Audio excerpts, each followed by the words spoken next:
Le damos gracias a nuestro Dios por el privilegio que nos da de poder estar en este lugar para alabar y glorificar su santo y bendito nombre. Gracias a cada uno de ustedes que apartó un poco de su tiempo para poder venir o estar con nosotros en línea para escuchar este hermoso mensaje de la palabra de nuestro Dios. El tema que quiero traer en esta ocasión lleva por título El borde de su manto. El borde de su manto. Y para ello vamos a leer Lucas capítulo 8, versículos 43 al 48. Lucas capítulo 8, versículos 43 al 48.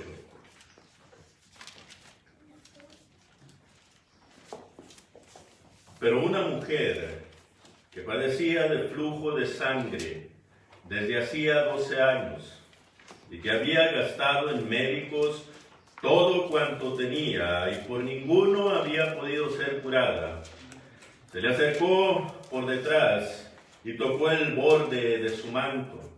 Al instante se detuvo el flujo de su sangre. Entonces Jesús dijo: ¿Quién es el que me ha tocado? Y negando todos, dijo Pedro y los que con él estaban: Maestro, la multitud te aprieta y oprime, y dices: ¿quién es el que me ha tocado? Pero Jesús dijo: alguien me ha tocado, porque yo he conocido que ha salido poder de mí. Entonces, cuando la mujer vio que no había quedado oculta, vino temblando y postrándose a sus pies, le declaró delante de todo el pueblo por qué causa le había tocado y cómo al instante había sido sanada. Y él le dijo: hija, tu fe te ha salvado, ve en paz.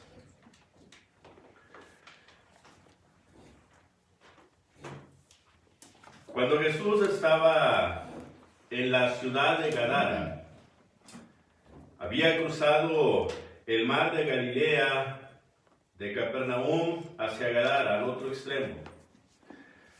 Es allí, en este lugar, donde sanó a este endemoniado gadareno.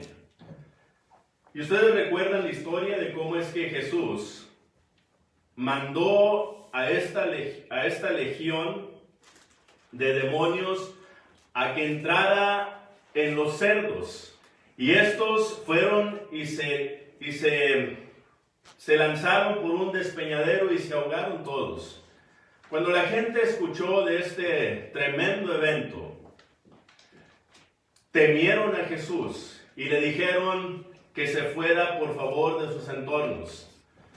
Corrieron a Jesús de su ciudad. No quisieron al Señor.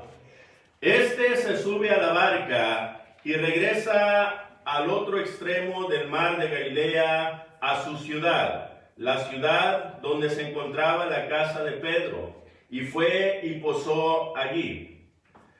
Cuando estaba en la casa, le trajeron un paralítico para que lo sanara, e introduciéndolo por el techo, Jesús le dijo que tus pecados te son perdonados. Y la gente que estaba allí, particularmente los fariseos, empezaron a murmurar y a decir: ¿cómo puede éste perdonar pecados? Solo Dios puede perdonar pecados. Y el Señor les dice: ¿por qué murmuran en sus corazones? Para que sepan que el Hijo del Hombre tiene poder. Yo le digo, para perdonar pecados, yo le digo a este paralítico: levántate, toma tu lecho y vete a tu casa. Y el paralítico se levanta.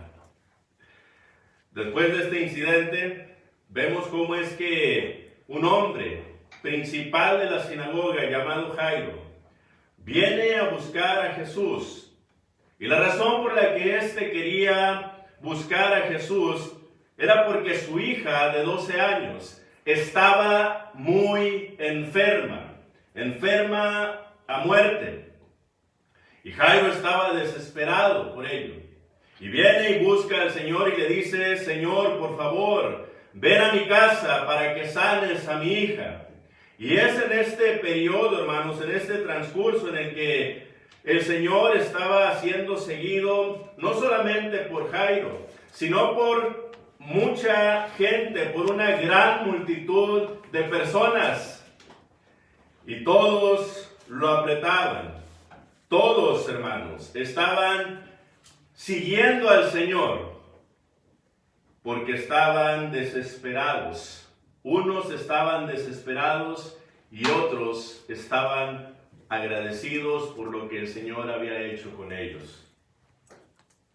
Y es en este momento cuando esta mujer, que no se dice su nombre, una mujer del vulgo, una mujer que había quedado totalmente pobre por cuanto había gastado todo su dinero, toda su fortuna en médicos para que la sanaran.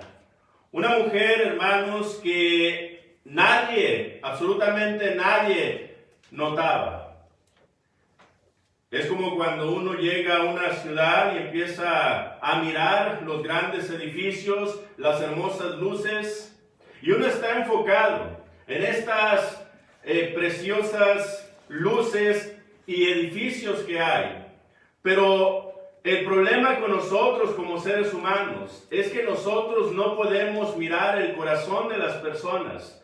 Hay muchas personas en la ciudad, hay muchas personas en nuestra comunidad que están dolidas, que están sufriendo, que se lamentan día con día por el sufrimiento que los está acosando constantemente. Y nosotros como seres humanos ignoramos en su mayoría de las veces este tipo de sufrimiento.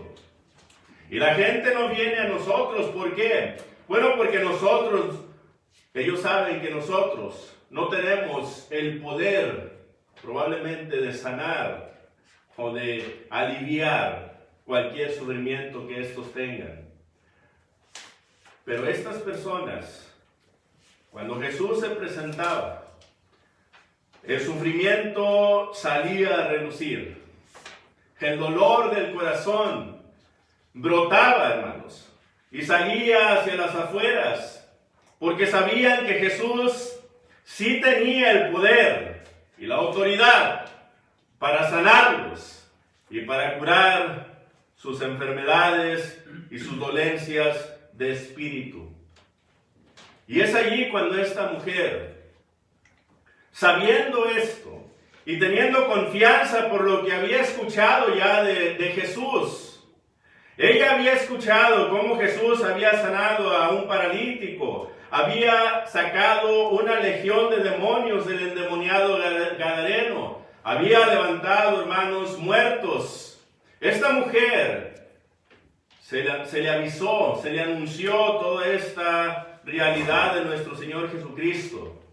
Y ella empezó a pensar y a decir, ya he gastado toda mi fortuna, ya he gastado todo lo que tengo. Nadie en este mundo me puede sanar, ni siquiera uno. Pero sí hay una persona en la que ella confió totalmente. Una persona en la que ella dijo, si tan solo tocare el borde de su manto, yo sé que voy a ser sana. Y la pregunta es, ¿por qué el borde de su manto? ¿Y por qué es que esta mujer estaba alejada de la comunidad? ¿Y por qué es que esta mujer no podía convivir ni aún con sus familiares? Bueno, cuando usted considera Levítico capítulo 15, versículos del 19 al 30, nos da allí, hermanos, información de cuando la mujer está padeciendo este flujo de sangre, cuando la mujer está menstruando. Es en ese momento en que la mujer se convierte en una mujer impura. Nadie le puede tocar a ella. Ella no puede tocar a nadie. Y donde quiera que ella pose o se siente o se acueste, nadie puede tocar el asiento o el lecho donde ella se acuesta. Nadie, porque quedan inmundos. Y esto lo sabía la mujer. Y por eso es que a esta mujer la ignoraban del todo. Nadie quería mancharse, nadie quería quedar inmundo. Y por otro lado, ella tampoco buscaba manchar a ninguna persona. Pero ella pensó y dijo, ya estoy desesperada, ya no puedo más. Llevo 12 años padeciendo de esta terrible enfermedad. Probablemente esta mujer ya estaba debilitada, ya estaba anemia. Probablemente esta mujer ya no tenía ni siquiera fuerzas para caminar largos tramos. Esta mujer estaba totalmente desechada. No había nada que hacer. Y ella se sentía inmensamente triste por la situación. Y ella, confiando en Jesús, dijo, si tan solo tocare el borde de su manto, seré salva. La pregunta es, ¿por qué tocar el borde del manto del Señor? El manto, conocido también como el talit, es este manto el cual los judíos se cubrían su cabeza para hacer oración. Y vemos nosotros cómo es que en las 4 esquinas de este manto, de este talit, había 4 flecos, los cuales, hermanos, salían a relucir, los cuales eran más largos que cualquier otro tramo del trapo que se encontraba en este talit. Y la pregunta es, ¿por qué es que este manto, este talit, llevaba 4 flecos que sobresalían de este talit? Bueno, porque Deuteronomio capítulo 22 y versículo 12, cuando Dios está dando el mandamiento, dice, te harás flecos en las 4 puntas de tu manto con que te cubras.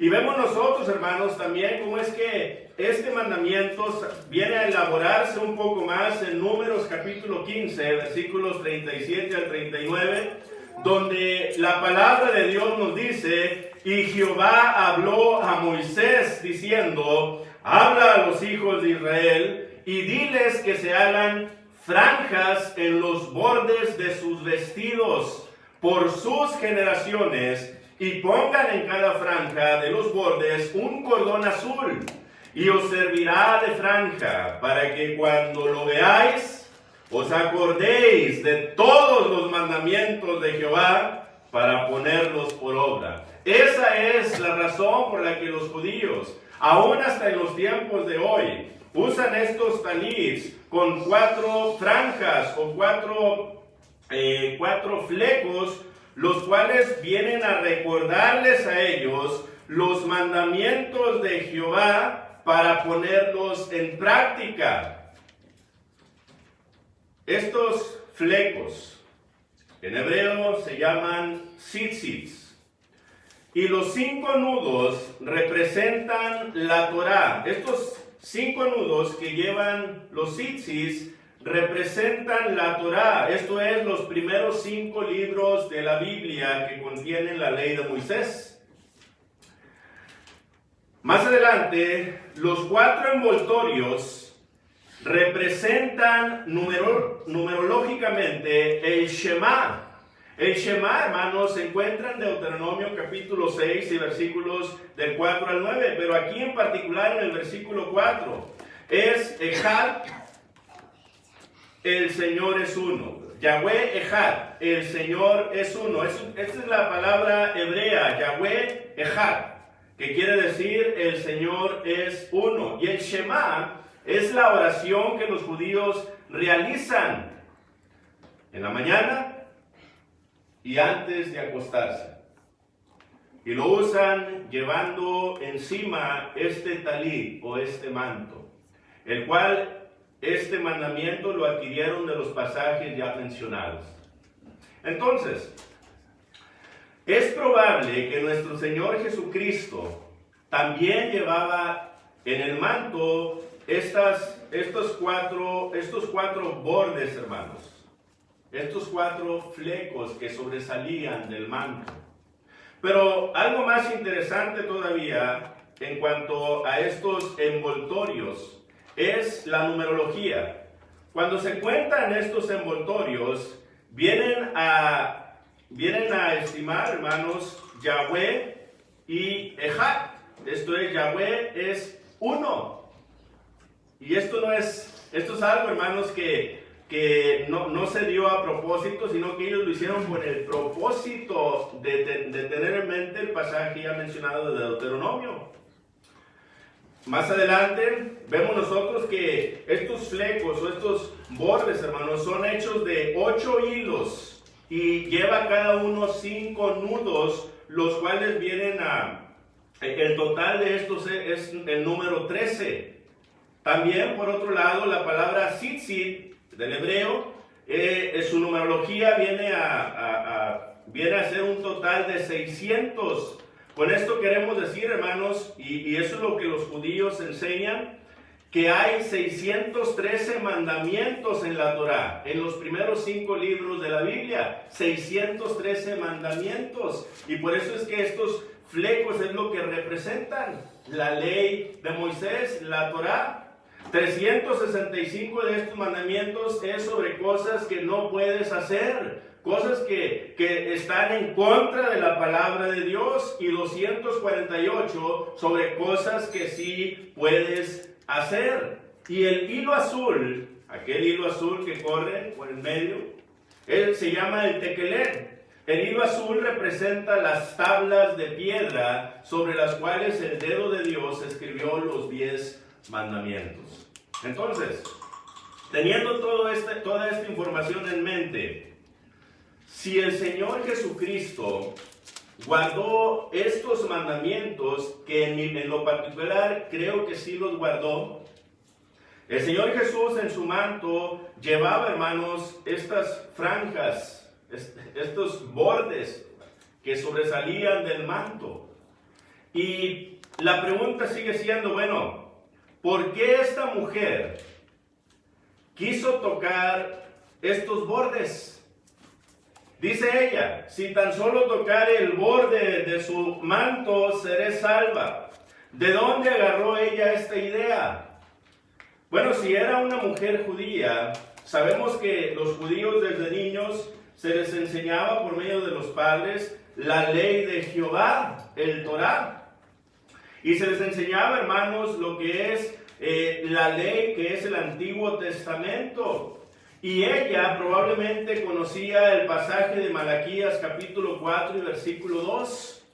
El pasaje nos dice, mas a ustedes, los que temen mi nombre, nacerá el sol de justicia, refiriéndose al Mesías venidero, refiriéndose a Jesús, hermanos. Y en sus alas traerá salvación. Lo interesante de la palabra alas, como la palabra bordes en Números 15:38, hermanos, cuando ustedes las consideran en el hebreo, es la misma palabra hebrea kanab, la misma palabra hebrea. Entonces, cuando esta mujer pensó y dijo, si tan solo tocar el borde de su manto seré salva, ¿sabe lo que estaba pasando ahí? La mujer tuvo plena confianza a través de la información que se le dio. Ella tuvo plena confianza en que Jesús era aquel sol de justicia, era aquel Mesías prometido desde antes de la fundación del mundo. Ella tuvo esa confianza, porque acuérdense lo que dice Romanos 10:17, la fe viene por el oír, y el oír por la palabra de Dios. Esta mujer fue informada del Señor, y ella confió, y ella creyó, y ella se acordó probablemente de este pasaje de Malaquías 4:2, y en sus alas traerá salvación. Por eso es que ella dijo, si tan solo tocar el borde de su manto, seré salvo. Y fue lo que pasó. Ella se acerca al Señor Jesús, y fíjense cómo lo hace. No por detrás, no por el lado, sino que no por enfrente, no por el lado, sino que lo hace por detrás. Se arrima, de una manera en que nadie la viera, y toque el borde del manto del Señor. Y quedó salva, quedó sana totalmente. Cuando el Señor se dio cuenta de esto, el Señor sintió un toque diferente. Sí, Pedro le dice: Señor, todos te aprietan y tú preguntas, ¿quién me está tocando? ¿Quién me tocó? Bueno, porque el toque de la mujer fue un toque diferente a todos los demás. Fue un toque de fe, un toque de confianza. Fue un toque de saber que el Señor es el Mesías, el prometido que iba a traer salvación. Y por eso es que salió poder de Dunamis, salió poder del Señor. Y el Señor le dice a Pedro: Pedro, alguien me ha tocado porque salió poder de mí.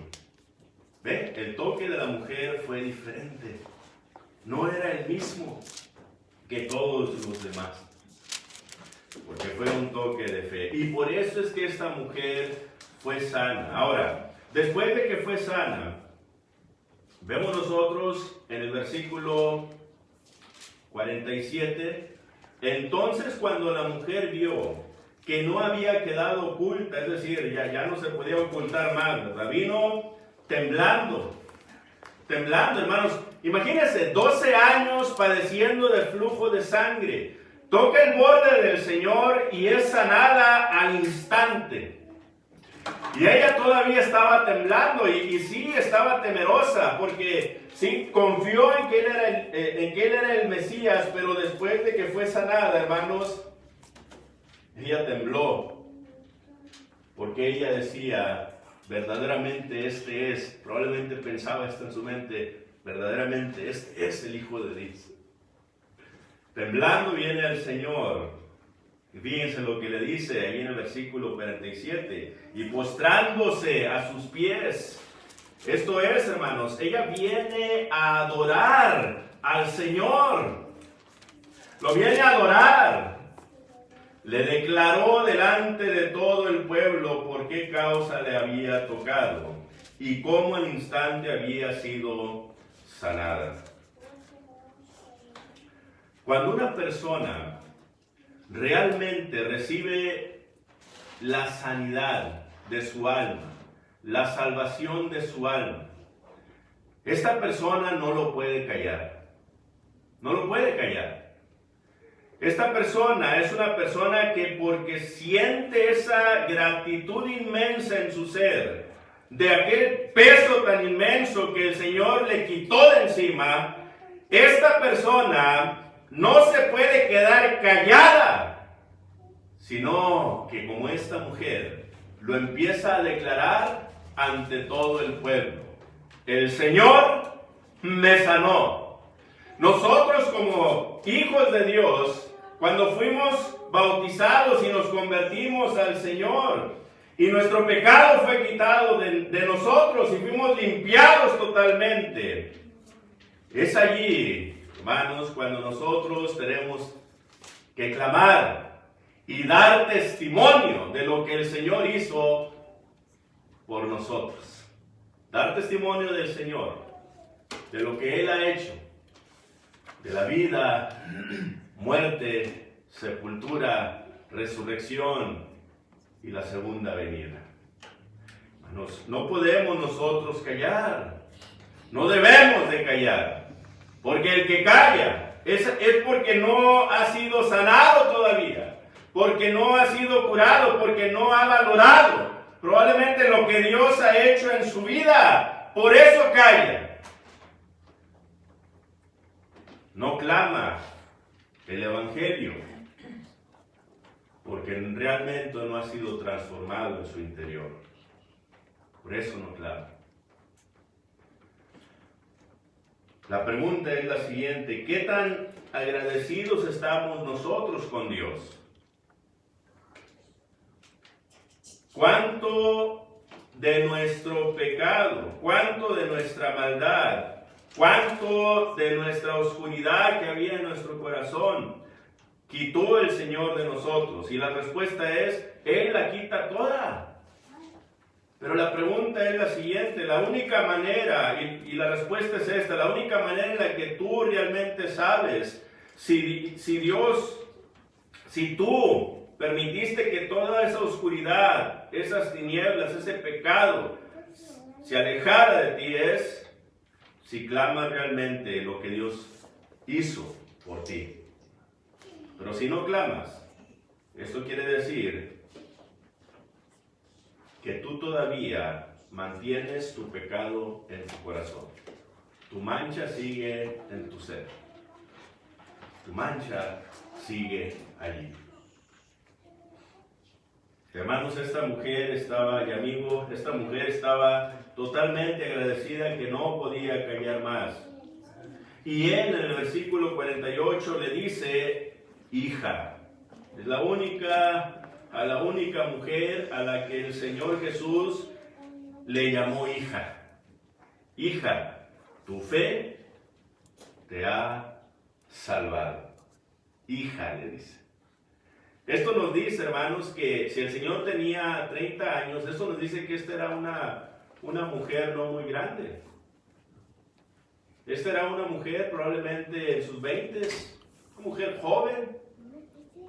Imagínense una mujer joven y probablemente desde que empezó ella a padecer, hermanos, o desde que empezó ella a tener estas menstruaciones, probablemente ella seguía con este problema. Entonces le dice, hija. Fíjese, cuando antes nadie la conocía, cuando antes todos la ignoraban, ahora el Señor viene a llamarla hija. Cuando nosotros estábamos lejos del Señor, éramos por naturaleza hijos de ira, lo mismo que los demás. Y Juan 8, hermanos, versículo 44, dice que veníamos a ser hijos del diablo, porque los deseos de nuestro padre queríamos hacer. Él peca desde el principio, ¿por qué? Porque esa es su naturaleza. Y la naturaleza de nosotros es eso también, estar viviendo en pecado, pero ¿qué es lo que sucede? Bueno, el Señor, cuando nos limpia, nos traslada de la potestad de las tinieblas al reino de su amado Hijo. Colosenses 1:13. Y cuando nos traslada, hermanos, a ese reino, esto es, nos está separando, nos está santificando. Y ahora venimos a ser hijos de Dios. Ahora el Señor nos reconoce como sus hijos. ¿Somos hijos de Dios? Amén. Somos hijos de Dios. Y por esa razón, sabiendo que fuimos rescatados, que fuimos curados, que fuimos limpiados, por esa razón, hermanos, es que nosotros tenemos que clamar el nombre de nuestro Dios. Y dice el Señor, ve en paz. El hermano Johnny Ramsey decía una frase muy célebre entre la iglesia de Cristo. La paz no es la ausencia de problemas, sino la presencia de Dios en medio de los problemas. Sí, Romanos en el capítulo 8, hermanos, nos habla de, todo el capítulo nos habla de ese sufrimiento que viene a nuestra vida. Pero el pasaje particular de Romanos 8, 28 nos dice que todas las cosas que vienen a nuestra vida, cualquiera cosa que sea que venga a nuestra vida, incluyendo el sufrimiento, sabemos que los que aman a Dios, todas las cosas que vengan nos van a ayudar para bien. Y aquí lo que estoy tratando de hacer es lo siguiente: la paz no es la ausencia de problemas, no. Tú vas a seguir teniendo problemas en este mundo, vas a seguir padeciendo enfermedades, vas a seguir sufriendo por causa de la economía, probablemente vas a padecer hambre alguna vez. Pero recuerda esto, que la paz es la presencia de Dios en medio de los problemas. Eso es paz. Por eso es que esta mujer, cuando se fue, ella sabía, y Jesús sabía, que más adelante ella iba a morir o iba a padecer otra enfermedad, pero ahora ya tenía al Señor de su lado y ella se encontraba tranquila. Una hermana por allí puso en el Facebook: yo sé que este mundo no es mi hogar. Yo sé que no estamos aquí para vivir por toda la eternidad. El cielo es mi hogar, entre otras cosas que puso. Pero me gustó mucho esa frase, esa expresión. Yo sé que el mundo no es mi hogar. Hermanos, el mundo no es nuestro hogar. Si ya hemos nacido de nuevo, el mundo no es nuestro hogar. Ahora, para terminar, la pregunta sería: ¿y dónde se encuentra el borde del manto del Señor? ¿Dónde se encuentra el borde de su manto? Como ya explicamos, estas franjas, estos flecos, representaban la palabra de Dios. Si nosotros vamos a la Escritura es la única que nos puede enseñar la manera correcta, verdadera, genuina, en cómo nosotros podemos sanar nuestro interior, nuestro espíritu.